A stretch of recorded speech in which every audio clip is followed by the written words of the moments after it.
ሙስሊም ወጣት በጣም ሲሪየስ መሆን አለበት። ፒር ፕሬዠር ምናምን የሚባል ነገር ስታነሱ እኔም ሰምቼ ነበር ብዙ ጊዜ ወጣቱን ፒር ፕሬዠር እኔ ፐርሰናሊ ታየዋለሁ መሰለህ ረሱል ሰለላሁ ዐለይሂ ወሰለም ስላሉት ዲፋይ አላደርገውም። ነገር ግን ያንተ ፐርሰናሊቲ ነው የሚወስነው ባይ ነኝ።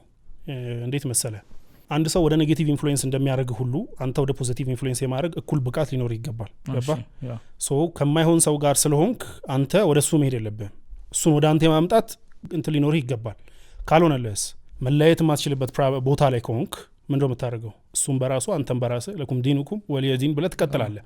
ይህን የማድረግ አቅም ሊኖርህ ይገባል ነው። አሁን ብዙ ጊዜ ፒር ፕሬዠር የት ነው ሀፕን የሚያደርገው?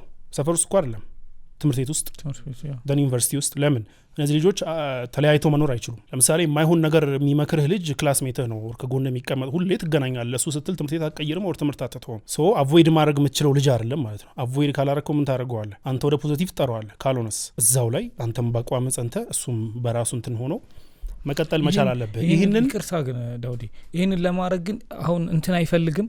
አሁን ይሄ ወደ ሸሩ ለማጥመም ቤዛ አይፈልግም። ቀላል ነው በቃ ሸይጣንም ስለሚያግዝ ተክተልትሎ ይሄዳል።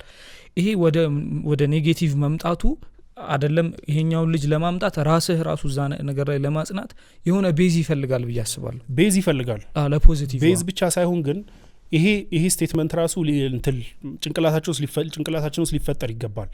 ሁሌ የሚባለው መጥፎ ጓደኛ ወደ መጥፎ ይመራሃል ነው። አንተ ያን መጥፎ ጓደኛ አቮይድ ማድረግ ማችል ከሆነ አንተ ወደ ፖዚቲቭ ልትመራው እንደምትችልም እኩል ሊነገርህ ይገባል።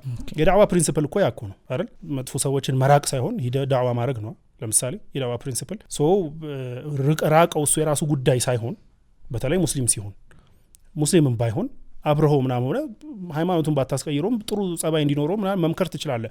ካልሆነ ግን አቮይድ ማድረግ የማትችለው ሰው ላይ ግን ከሆንክ በራስ አቋም ጸንተ ለመቀጠል መሞከር አለብህ ነው።